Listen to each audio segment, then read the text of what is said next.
I did consider mimicking her intro, however I've decided to save us all from the experience of me attempting an American accent.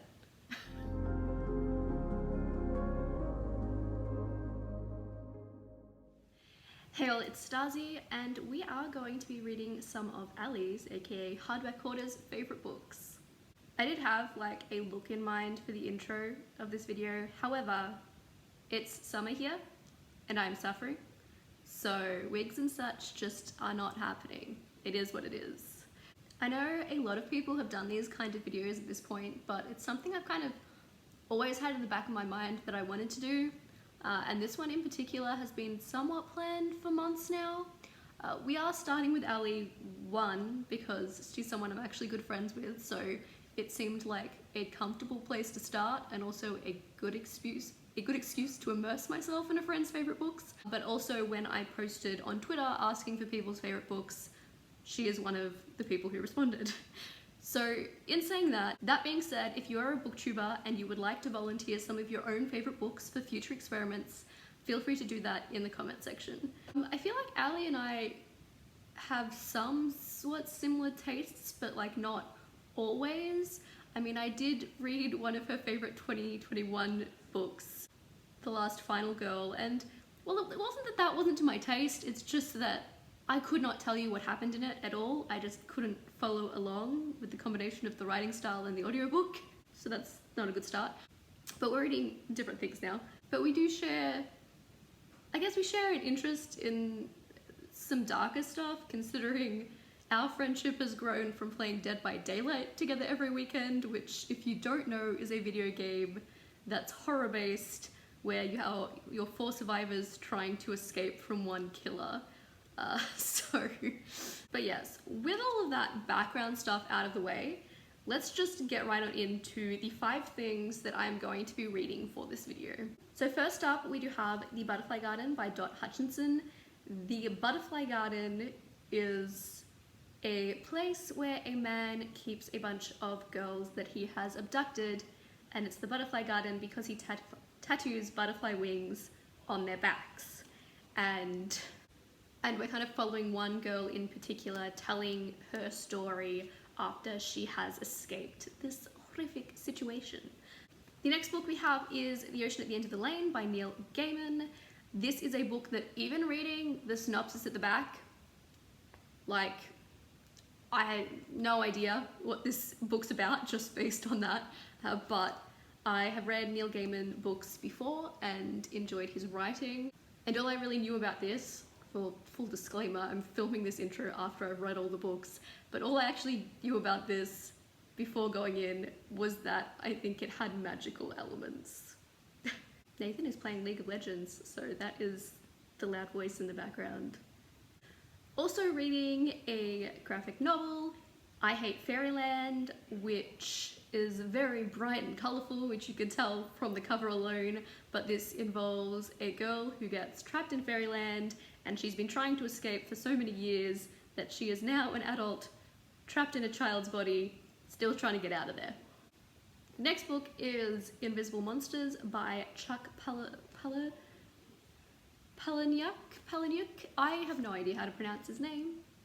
However, this is, I believe, the author of Fight Club, and this is another book where I no idea from reading the synopsis other than a model gets into an accident and wants revenge on her ex-fiancé and best friend. And then the last book is the book that, when asked for her favourite books, Ali originally just said this one 3 times rather than 3 separate books, and that is If We Were Villains by, I think it's ML Rio, which is dark academia, theatre kids, somebody dies.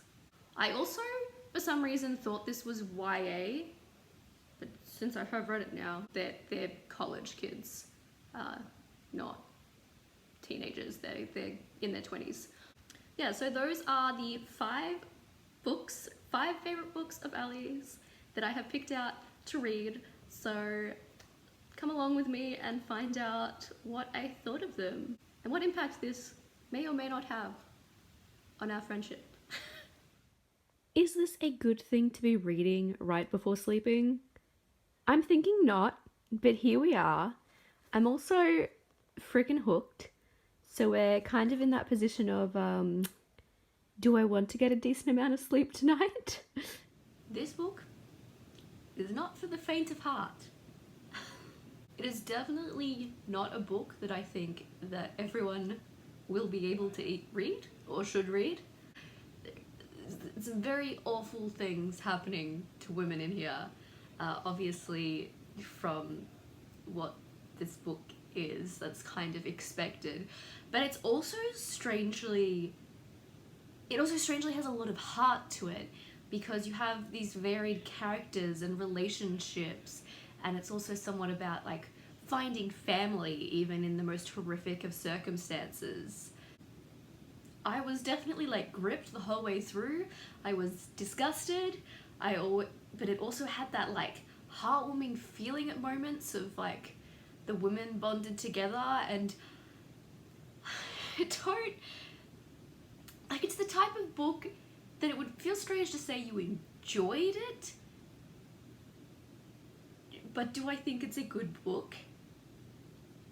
Yes. Like, you're following a woman telling her story, and she's one of these women who was trapped in the butterfly garden, which is basically women who've been kidnapped and tattooed, and obviously a man when doing things that he would do when he has a bunch of women trapped, and ooh, awful, but also, I don't know, it's one of those books it's very hard to balance the feelings and what's going on.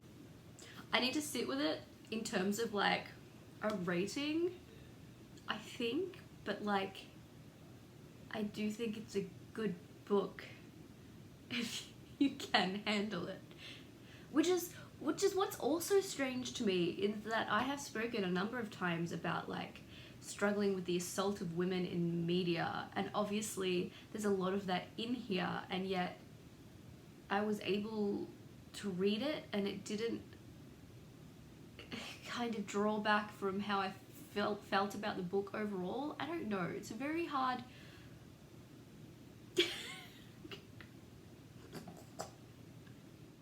I'm not sure that this book is really my thing. I'm not sure if it's that it's a little too abstract in that way of like taking weird and light fantasy elements to the real world. I don't know, it's very weird the way it's done, a little bit abstract and like not explained, but also I don't really like the main character, and I'm generally not a fan of like following young boys in general. I don't know whether that's, I mean, one, that I've never been a young boy, but two, that I was forced to read so many books about young boys in school may also have something to do with that. So I've read other books by Neil Gaiman before, and I know that like I have liked his writing in the past, but just this book I'm not connecting with. The Ocean at the End of the Lane was a fine book. It wasn't a bad book.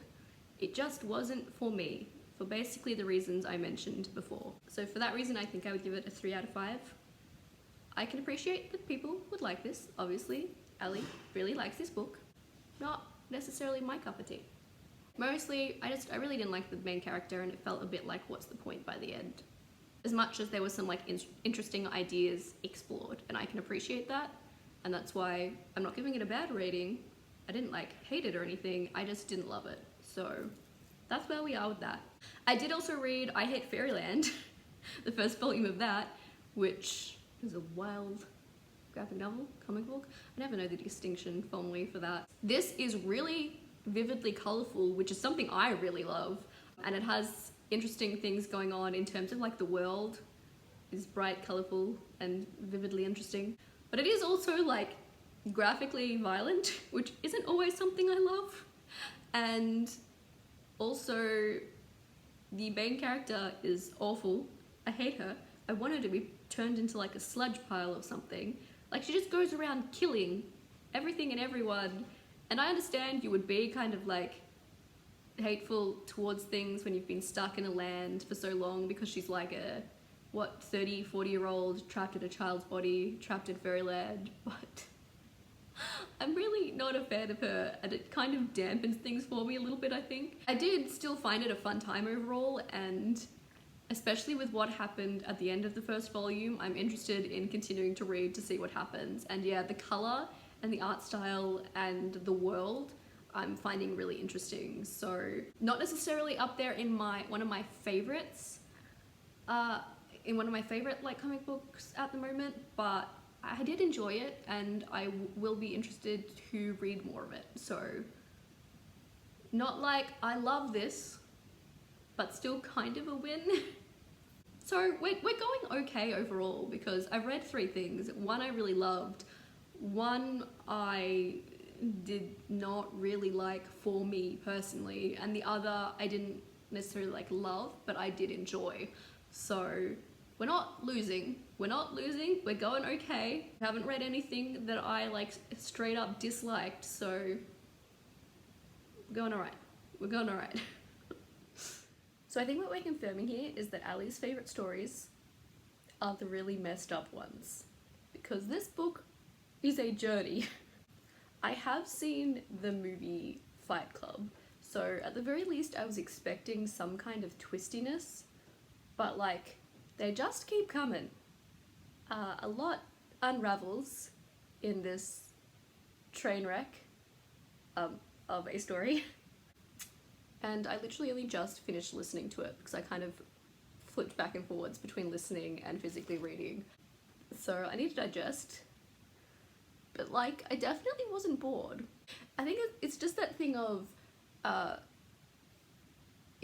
when there's stories with like unlikable characters but like complex issues being discussed, I find they're often the difficult ones to like settle down on, because they're awful people, but like it was engaging, and there were lots of things touched on, like beauty standards and living up to expectations and trying to break out on your own, even if there were some interesting ways of doing that. I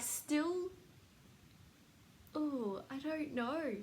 Where am I going to place this? Out of the 4 things I've read so far, The Butterfly Garden was definitely my favourite, as disturbing as that was. And I think Fairyland has kind of, I like more now that I've sat with it a bit.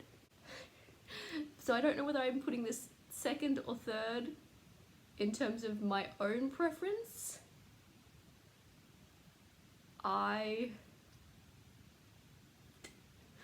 Look, I have been known to like the weird, disturbing crap and messy stuff too. Bunny is one of my favourite books.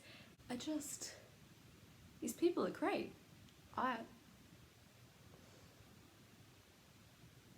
will say that Ali definitely said, as much as this is like her favourite author, she doesn't recommend his books to everyone, and I definitely think that's fair.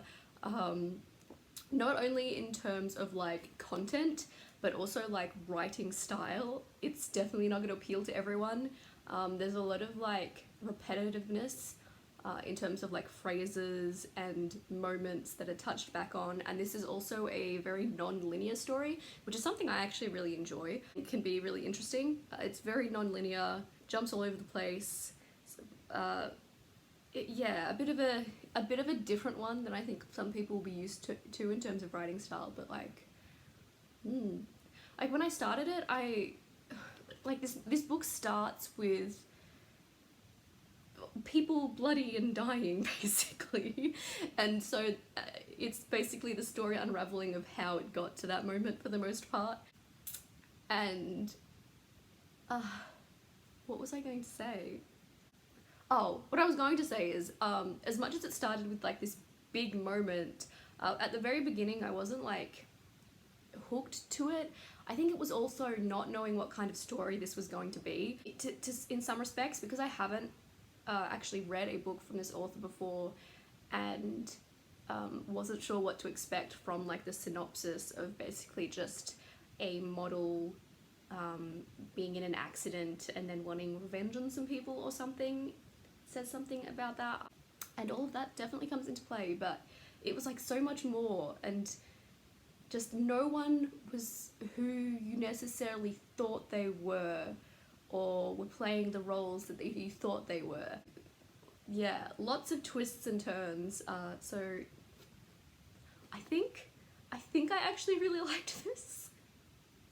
As much as I think I missed some of the middle, it's not the kind of, I'm someone who tends to have difficulty like 100% paying attention to audiobooks, and I often have them in the background while I'm doing other things, and because I did that to some of the middle of this, I don't know how much I could distinctly tell you about what happened, although there was definitely at least one reveal that I stopped for a moment what I was doing and was like, oh. But yeah, if you're up for one with horrible people, but a deep exploration of things and a bit of a different writing style that's not necessarily always the easiest to digest, I don't know, I think the reason Butterfly Garden is still up the top for me is because it had that, like, I had a very emotional response to it in terms of like the found family type stuff, but am I even being coherent at all? I'm not sure. Welcome to how many different rooms in the house we can visit, apparently. I realise this has kind of become more of a disjointed wrap-up than a proper vlog, but like I've been really busy, so stuff happens. Let me know what you do like to see from vlogs though. I have finished the final book, If We Were Villains, and I'll say straight up, anyone who really doesn't like Shakespeare probably would not be able to enjoy this book. They quote Shakespeare a lot, and also the imagery and themes of the plays kind of play a big role as well. Basically, yeah, a big chunk of the percentage of the book is just Shakespeare in a lot of ways. Luckily though, I was a theatre kid, and if anything, this book has just made me want to read and experience more Shakespeare, because I think I've only ever seen Macbeth and Romeo and Juliet. Yeah, a lot of Shakespeare, a lot of, I don't know, I do always struggle with dishonesty. I think it's just because I'm someone who doesn't really understand dishonesty and isn't really capable of lying myself. Again, maybe that's the brain thing, but like, yeah, lying doesn't really make sense to me, and so often, I do often struggle when it's a plot point a little bit, like, when it's such an integral part of the plot in that way. But I did enjoy this though. Yeah, a lot of Shakespeare, but there were also some interesting character dynamics, and that thing of, it wasn't really a thing of finding out what's going on, because like, to me, what happened and who was responsible was kind of very obvious from the beginning, but I think it was kind of more about the relationships and the unraveling of characters in a lot of ways, I think, and just like the atmosphere of the book. So I did enjoy it. It's okay. No friendships need to be ruined. I did enjoy If We Were Villains. I don't know whether it's one of my absolute favorite things, but now I want to go read some Shakespeare. That being said, let's go through some final thoughts and rankings. So, right down the bottom, The Ocean at the End of the Lane. Again, I don't think it's a bad book. I just didn't connect with it. I didn't love the story personally. I do like Neil Gaiman's writing, which is why I still gave it like a 3 out of 5. Not a bad book. I like his writing, just didn't connect with the story personally. So it's good to know that I don't hate any of Ali's favourite books. Then everything else I did actually really enjoy to varying degrees. So it makes it a little bit more difficult from here on out, but I think then at 4th place I would put I Hate Fairyland, which is a bit unfair to put a volume of a graphic novel against full novels, because they're the kind of thing where sometimes you do need to read a few to be fully immersed in the story and everything. So not really fair putting them up against each other in that way, but mostly I just hate the main character. I pretty much loved everything about this other than the main character. Which, as I've talked about in a lot of these, majority of these books don't have likable characters, and that's not necessarily an issue in and of itself. I just, like, she needs to calm down. Then the other three is where it gets a little bit difficult for me. But in terms of what I was like the most engaged in and was the most actively wanting to pick up, if I rank it kind of, if I take that into account, then I think third I'm putting Invisible Monsters, which I did like this book. I've still got my wrapping paper in it. Nathan has not been very impressed that I've basically been using everything but bookmarks. He keeps commenting on it and asking why I'm not just using a bookmark, but at this point, I feel like I should just be doing it on purpose, but it's because why go get a bookmark when there is something else in arm's reach? In this case, wrapping paper. But yeah, I did enjoy this wild ride. All of these books are disturbing in various ways, like pretty much every single one. But yeah, this was an interesting wild ride with some exploration of different kind of themes and stuff. Again, definitely not likable characters.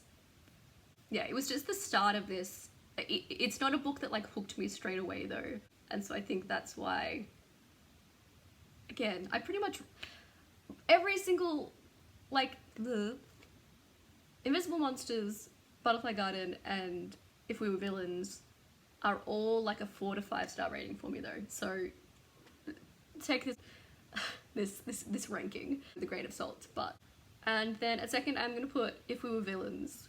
As much as this is clearly Ali's favourite, considering when I first asked for favourites, she just said this book 3 times.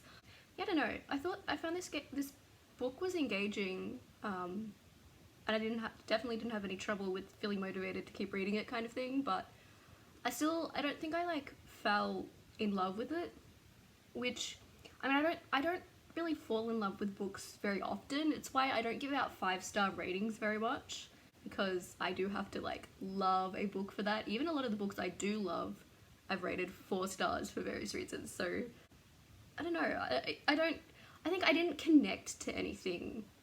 I didn't like connect to anything in this book to like a strong degree, I think, outside of like having been a drama kid.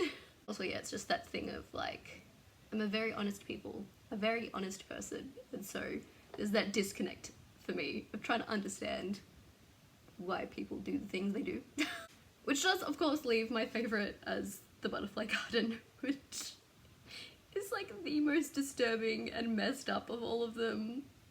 But it's also the one that made me really emotional, and it's the one I connected to emotionally because of the aspects of females sticking together and found family and all of that kind of stuff, as much as there was all of the not good stuff happening too. And so of all of these, this is probably the one I would give 5 stars. I don't know what that says about me. I don't know what that says about Ali, since this is one of her favourite books, but here we are. Anyway, yes, those are the 5 books I read. For the most part, I really enjoyed them, so no friendships have to be broken. We don't have like completely dissimilar tastes, apparently. If anything, this was fun. I think it's really kind of a fun and interesting thing to do, to focus on favourite books from like one person, because I think you learn something about them and their tastes along the way. As much as this didn't surprise me at all, considering like we play Dead by Daylight every weekend, and that's a disturbing game in and of itself if you really think too much about it. So does it surprise me that most of these are dark and disturbing? No. No. But yeah, that's going to be it for this video. Thank you for coming along on the ride. Let me know if you would like to volunteer yourself or another booktuber for if I do future experiments like this, because it was fun. I finished all of these in under a week, which I don't usually read 5 books in 1 week. I was like busy for a lot of it too.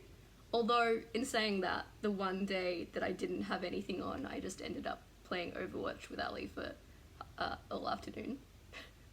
But yeah, this was a good time. I found some books I enjoyed. I found at least one, like, favourite book of my own now. And it's also made me want to read some other things, like more Shakespeare and more books by some of these authors and stuff. So, all around, I think this was a success. Thank you for volunteering your favourite books, Ali. Yeah, anyone who somehow has not seen her channel, Hardback Hoarder, that will definitely be down below, so go over there. Otherwise, that's gonna be it from me today. So, like, stay safe and Starzy out. Everything's so much clearer when you're this close to the light and camera. Imagine filming everything this close up.